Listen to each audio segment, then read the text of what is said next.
জঙ্গলি সিনেমার প্রথম গান মুক্তি পেয়েছে। জনম জনম শিরোনামের গানটিতে সিয়াম আহমেদ ও প্রার্থনা ফারদিন দিঘির রসায়ন নজর কেড়েছে দর্শকদের। এই গানটিকে নায়ক সিয়ামকে অন্য এক লুকে দেখে উচ্ছ্বসিত তার ভক্ত অনুরাগীরাও। এছাড়া সিয়াম ও দিঘির জুটিকে বেশ ভালো মানিয়েছে বলেও মন্তব্য করেন অনেকে।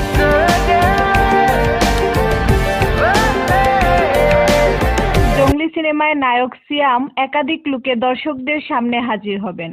সিনেমাটির পোস্টারে সিয়ামের ভয়ঙ্কর লুক ইতিমধ্যে ভক্তদের প্রশংসা কুড়িয়েছে। সিনেমাটি পরিচালনা করেছেন এম রাহিম। আগামী ঈদুল ফিতরে সিনেমাটি প্রেক্ষাগৃহে মুক্তি পাবে। এরকম আরো ভিডিও পেতে হলে ভিডিওটিতে লাইক করে চ্যানেলটি সাবস্ক্রাইব করুন।